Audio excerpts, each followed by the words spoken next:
Howdy. I'm experimenting with a different angle of the camera because I hope that the camera is now going to stop considering me less interesting than the wall over there.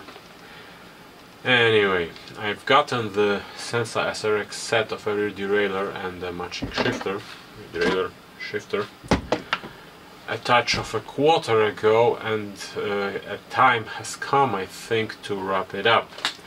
So it is absolutely awesome. Get it. It blows everything out of the water. So Axis, XTR, you name it, it sucks.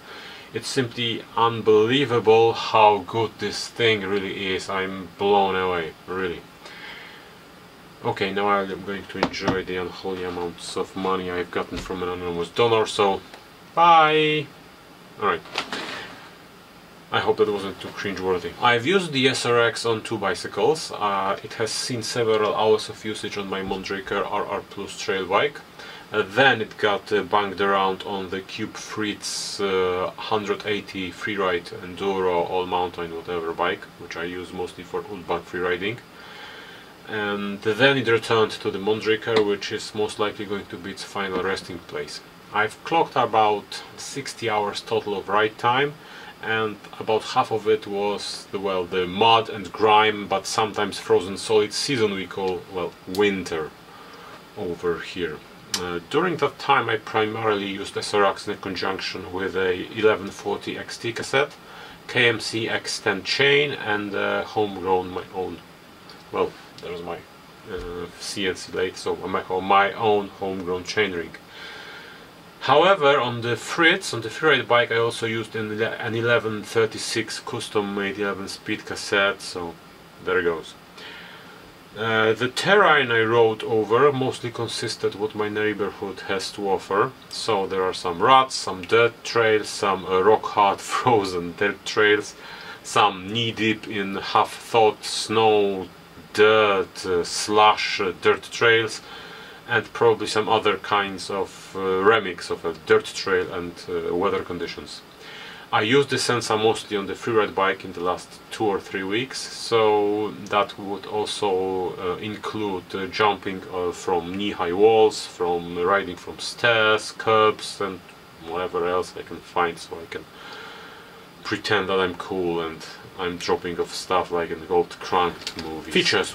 The Sensah SRX is an 11-speed derailleur meant for a mountain bike, and it features a medium length cage, that's about 80 millimeters in length. It has a chain wrap of about 37 teeth. I'm going to talk about in later. There is a cage lock feature, which is similar to what SRAM does. You can see it here. There is a pretty nice cable attachment, because the cable is routed around, so this prevents frayed cables, which can happen on Shimano rear derailleurs, where the cable is simply sticking here and sticking right into the spokes. It has cartridge bearings on both pulleys, which are 11 tooth in size, and of course it has a clutch, which you can hear right now. That's the clutch. I'm going to talk about it in a minute.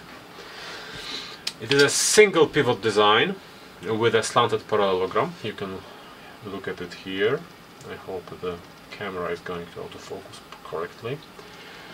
And it has an offset top pulley, and if what I just said sounds like gibberish, you should probably watch the video that's in the description, which is in-depth explanation how rear derailleurs are built and well, designed.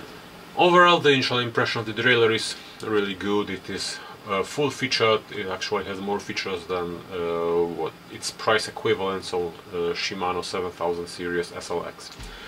Shimano Sensah SRX shifter is an 11-speed unit. It obviously matches the derailleur. Its ergonomy, as you can see, is very similar to what Shimano does. So you have one paddle to upshift and one paddle to downshift. You can downshift in both directions.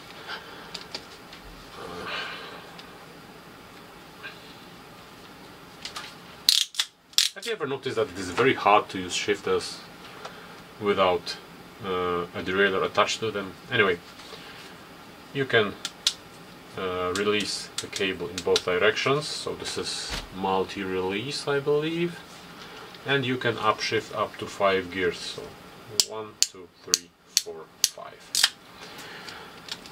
The SRX group set, one thing I forgot, there is no matchmaker or iSpec compatibility, it's just the clamp, so theoretically you could probably make one because the clamp appears to be detachable. Anyway, I haven't found any, so there it goes. The SRX group set includes also a front derailleur and a front shifter, but I didn't have those for testing because I have a heap of front derailleurs and shifters on my own, so I don't need any more. Tech-wise, the manufacturer is tight-lipped on what this derailleur is supposed to be paired with, but in presence of both front derailleur and being often sold with 1140 or 1142 cassette, it suggests that it's a doppelganger of the Shimano group set, so it's supposed to be configured as a 1x11 with an 1140 something cassette, or 2x11 with a close ratio front chainring, so 36-26 or 34-24 or 38-28. Essentially what Shimano sells.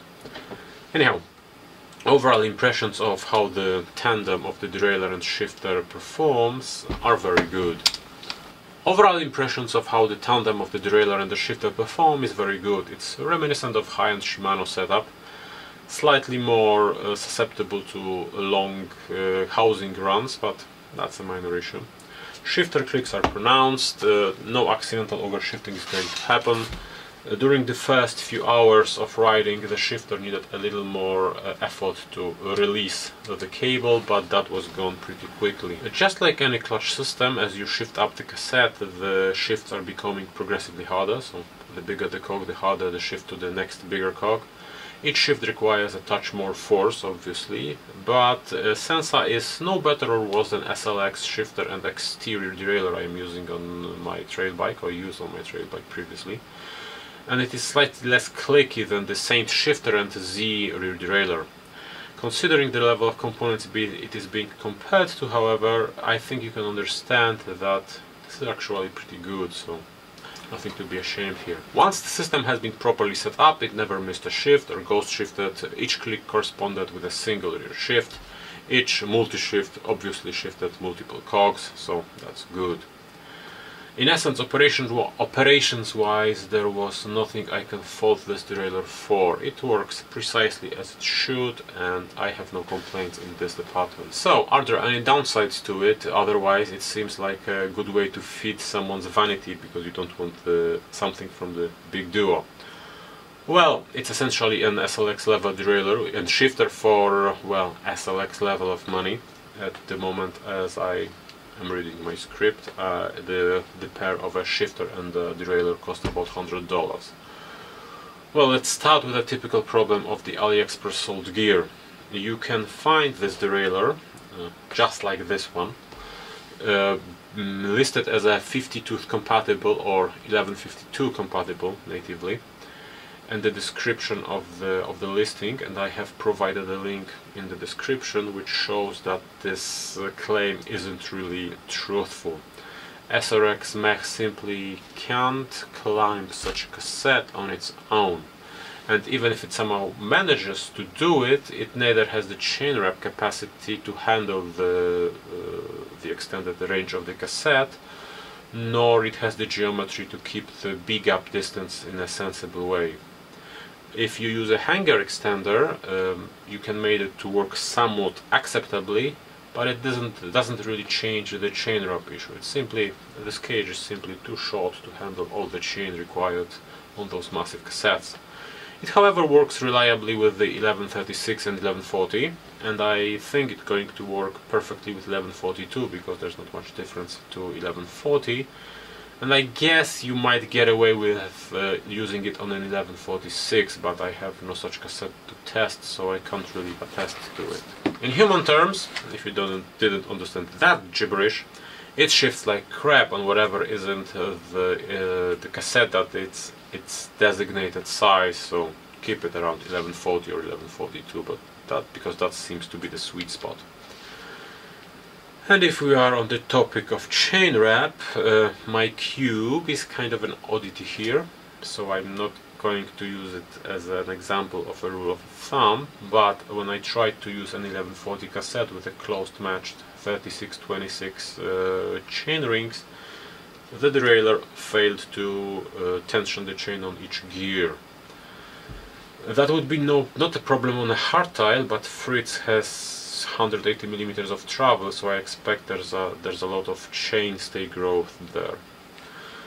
It does, however, show that the SRX on a 2x11 system with an 1140 something cassette is at the edge of the chain wrap capacity of the derailleur. In comparison, a medium cage XT8000 series would handle such a combo with no problems, because it handles 1152, so 1140 with a double should work perfectly fine. And speaking of which, 11-speed Shimano gear works fine when shifted on a 10-speed cassette, even if you use an 11-speed shifter. It is quite a useful trick if you have multiple wheel sets. In the same test, however, Sensah failed to shift properly, and I don't really know why. On the other hand, my custom 1136 11-speed didn't really bother this derailleur at all, because it shifted it perfectly, and Shimano, on the other hand, struggled with it. So I guess that the tolerances when it comes to mechanical advantage on those derailleurs are simply different. And if we are talking about Shimano, I'll have to mention that the SRX is not compatible with shimmy derailleurs. The manufacturer states that it uses a 1:1 ratio, but since it does not work Dynasys, which is identical to what's supposed to be 1:1 ratio, the old SRAM ESP gear, I suspect it's not also compatible with that. This means that if it is compatible with anything, it might be either SRAM exact actuation ratio, which is their 2x10s group sets, or the X actuation, which is 1x11 or 1x12. I could not check this, however, because I simply don't have any SRAM gear of this particular quality level at my disposal, so you'll have to, I don't know, believe my word or check yourselves. However, regardless of what you are thinking already, those are actually minor issues, because the weakest point of this derailleur is the clutch, or the Derailleur Stabilizer as they call it. The way it is built causes a slight, about 5-degree actuation angle before the clutch engages and does its clutchy things. In description I attach a reassembly video of the entire clutch so you can see what's inside. Anyhow, this 5 degrees of actuation is sufficient to cause some significant chain slap, and the most important thing is that it can cause a chain drop even on a narrow wide chainring. Now of course all clutch derailleurs have some sort of an actuation angle, because that's how they work. However, what happens on the Sensah, here you see, is simply excessive, and just for this video I made a little comparison, so take a look. Alright, in order not to become one of the talking heads of the internet who has many opinions but not many facts to back them up, this is the bike I am currently using the Sensah on. It's my, let's call it a freeride bike. It has a double at the front, 3626, and 11-speed 1136 at the back, and of course the hero of our review. Now you can see that this is the amount of cage movement allowed before the clutch engages, and as you can see, during this movement the chain is essentially allowed to do whatever it wants. Now let's try to simulate something that doesn't really happen on this bike because it's a 2x system. However, I am simulating riding on a top gear on a 1x, which means that the cage on the derailleur is going to be in this position. In this position there is a minimal amount of tension on the spring of the cage, so there's a minimum amount of tension on the chain. As you can see, before the clutch engages, this derailleur doesn't protect the chain from slapping around, just like on a good old 2x system. Alright, this is the Dior RDM 6000 GS, 34 at the front, 1152 at the back, so almost your typical 1x drivetrain. And this is the amount of movement it takes for the clutch on this derailleur to engage. Now something more downhill specific. This is the Shimano Z rear derailleur, 36 at the front, 1136 at the back, and you can see that I can't really move the cage even by a fraction of a millimeter. Okay, maybe of a fraction. Alright, for the sake of comparison, once again, my gravel bike, 44 at the front, 1132 at the back, and a completely unclutched Shimano Tiagra derailleur. And as you can see, it takes minimal amount of force to make the chain dance in a way that's similar to what the Sensah allows. Alright, this would be it. Now the awkward question I need to answer is the SRX rear derailleur and the shifter set worth the money you're putting on them? You can get them on AliExpress for about 100 freedom monies. And there is also a company called TRW Active which sells this as a rebrand. They just switched the pulleys around. And the answer to this question is no. For the kind of investment you're putting into these, you can get a reliable and much more flexible SLX 7000 rear derailleur and the shifter, and that thing is going to handle the 1152 cassette badly, but it will handle it, and it has a clutch that actually works. Sensah SRX, in comparison, looks like, as I said in my initial impressions video, a beta version of software. It has all the cool features like the cage lock here, or the clutch, which is still a cool feature, although maybe a standard these days. Anyway, it has the cool features, but the execution of those features is lacking. The biggest issue to solve, at least for me, is the lackluster clutch, because it makes it useless on a mountain bike that's ridden aggressively. And frankly, I wouldn't be mad if I got a proper spec sheet for this derailleur, because I really want to know what's the dedicated cassette size, so maximum coke size or the chain wrap capacity. Moreover, Chinese sellers overstating the chain take-up capacity don't really help these things, because the SRX simply can't handle 1146 and will definitely not handle 1152, at least not on its own, maybe with some tricks or some sort of. As for me, I intend to put it on my trail bike and ride it until it breaks, or until I get some better idea what I want to do with it, because it's still a proper good quality derailleur. It works as advertised, it's just not as good as what you could get for the kind of money. And with that in mind, I think that this is about it. So I hope this was helpful to you. Thank you for your undivided attention. If you like the content, consider subscribing, and see you on the next video.